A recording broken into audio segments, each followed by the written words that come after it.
on Wednesday morning, he will leave Washington a pariah. Donald Trump will never be allowed to set foot in the Capitol again. Never. That's why my prediction system, with a 40-plus year track record, predicts that Kamala Harris will be a new path-breaking president, the first woman president, and the first president of mixed African and Asian descent. This is what I would say is my most realistic map, right? My most likely to be close map, okay?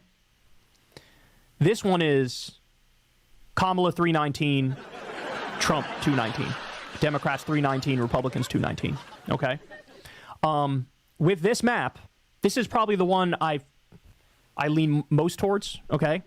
You have Kamala wins Nevada, Kamala wins Arizona, Kamala wins Georgia, Kamala wins North Carolina, Kamala wins Pennsylvania, and the blue wall state. So this is basically Kamala winning, like, all of the swing states.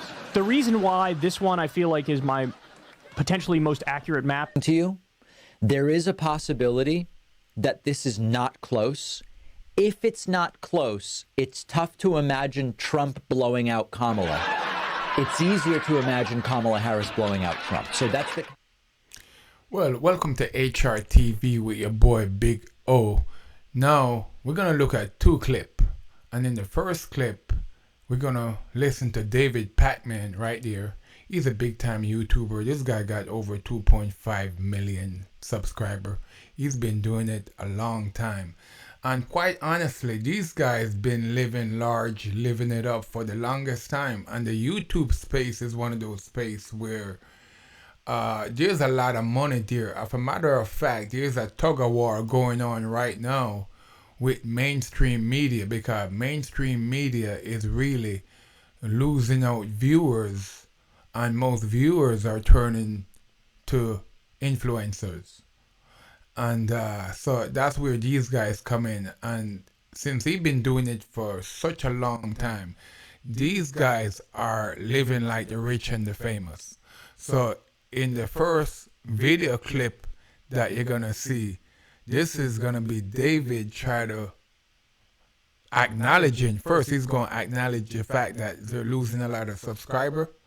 And then what he's going to do, he's going to try to stop the bleeding. He's going to try to plead with his subscriber to come back. Let's talk it over. All right, let's take a look at it.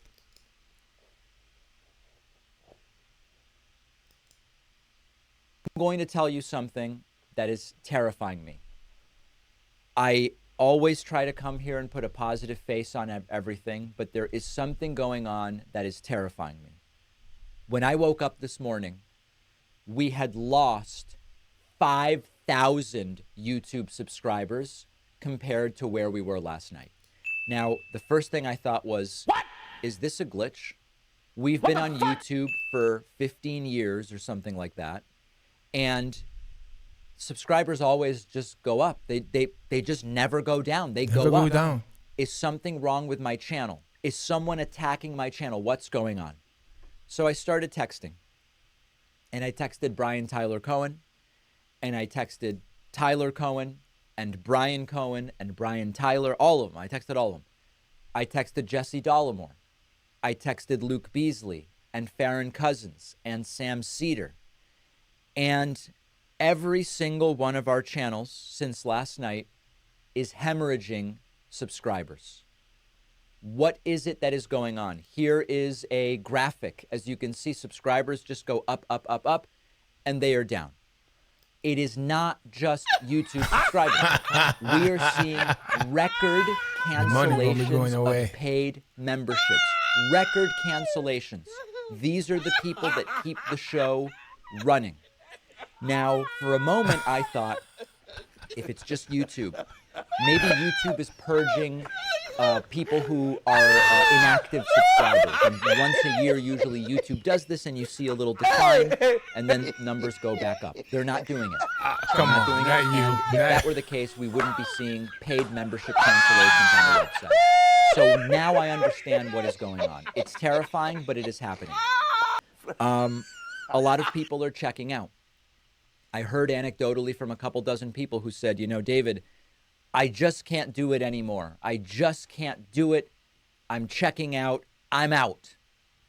And the reason that this is terrifying, not only because it puts everybody in left-wing media's livelihoods at stake and at risk, it terrifies me because our instinct is the opposite of what the right does, and we will get crushed if this is the way we respond to a defeat. The right wants us not to exist. The right wants to decimate independent progressive media. And so when I lose 5,000 subscribers and Brian loses thousands and Ring of Fire loses thousands and everybody's losing thousands of subscribers, understand that when the right loses, they get organized, they fund, and they create insanely effective organizations like Turning Point USA, investing in the Daily Wire and building out this huge network of right-wing ideas and influencers.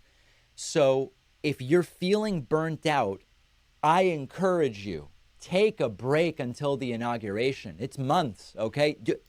You see, one of the things you're never going to hear him say, and he's not talking about, there's no self-reflection.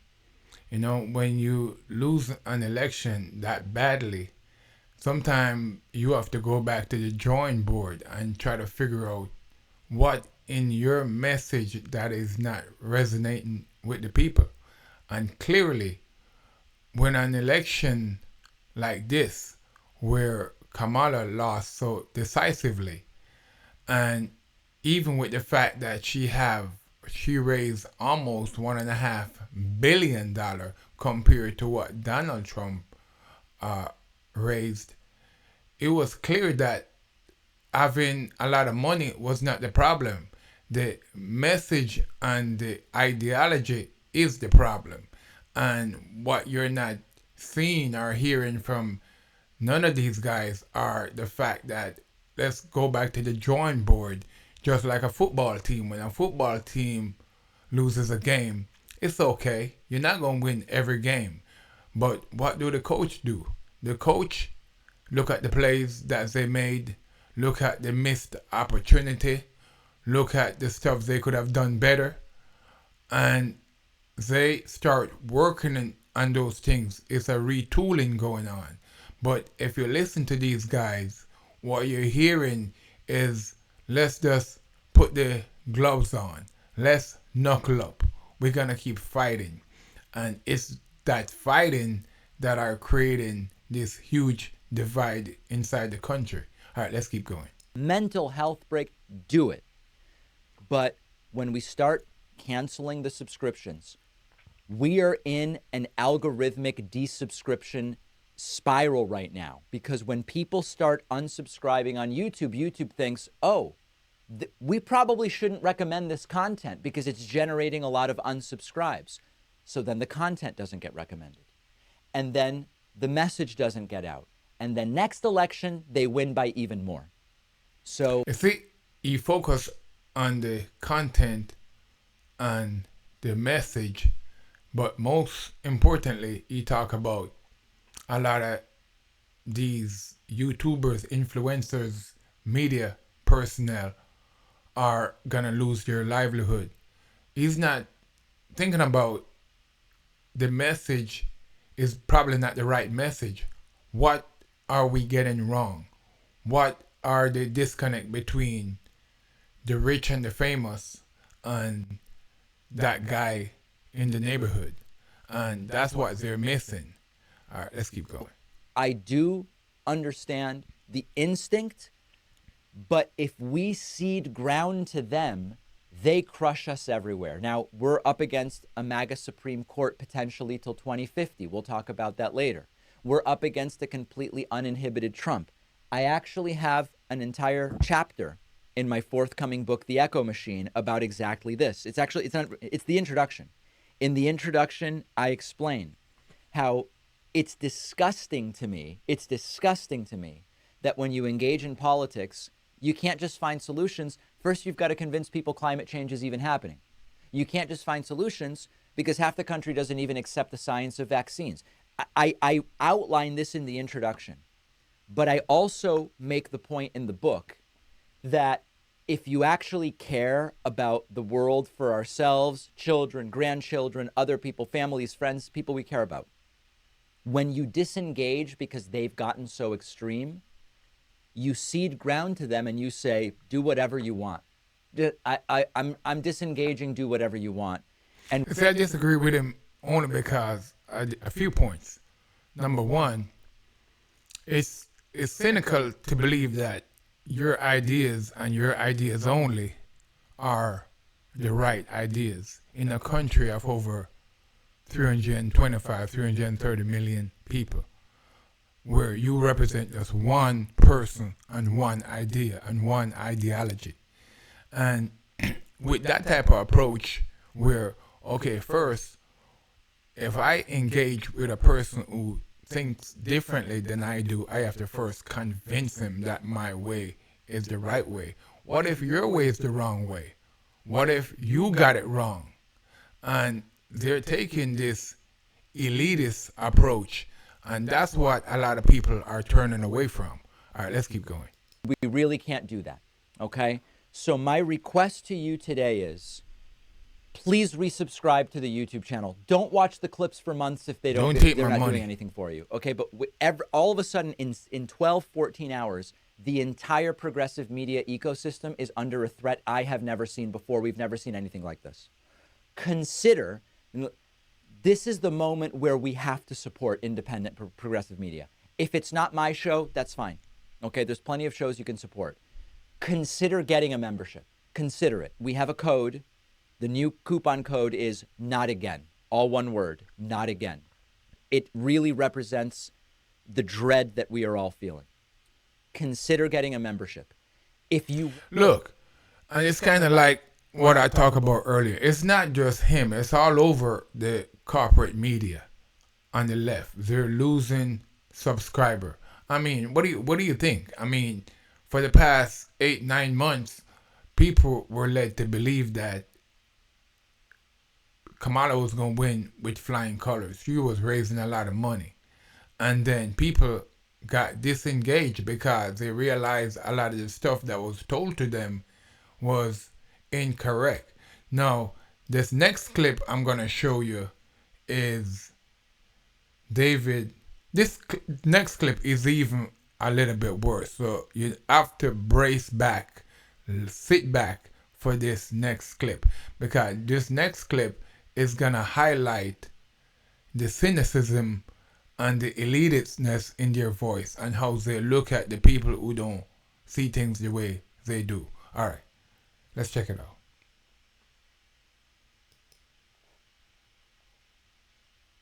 what happened is actually far simpler, and it's going to come off as far more offensive than these explanations, but I think it is far more accurate.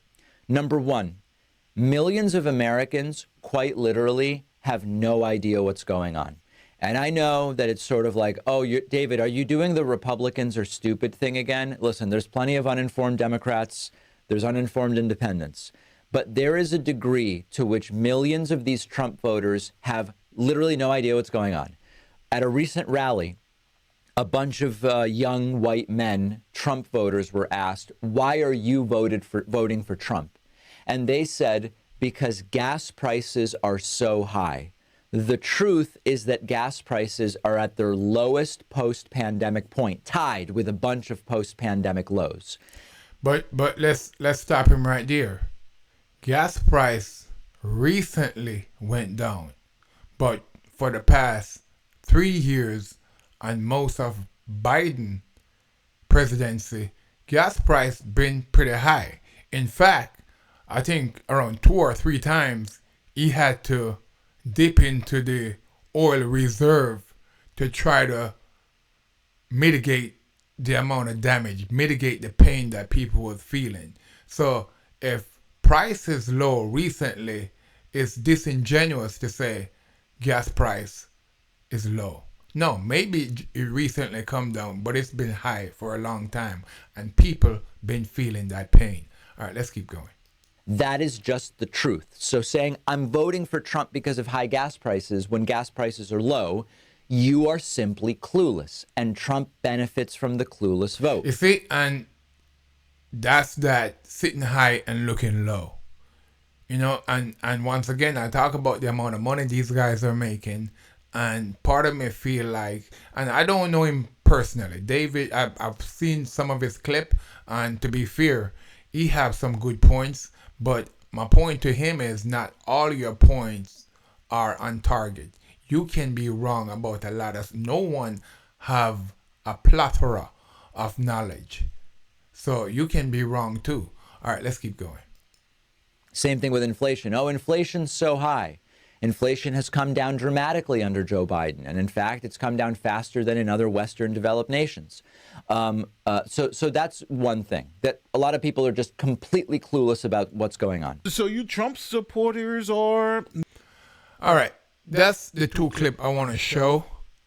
And, you know, the sad thing about what's going on right now and the push and pull that's been going back and forth is there's just a huge disconnect, because the next thing you talk about is inflation, and not understanding that, yes, if you look at the numbers, inflation might be going down, and it been toggling back and forth for the past 2.5 years, just like gas prices recently started ticking down, but that have not translated to the market. I mean, if you go to the grocery store or anywhere you go, everything is still expensive. So until people start feeling the relief in their pocketbook, in your purse, I mean, you can't just go by the government numbers.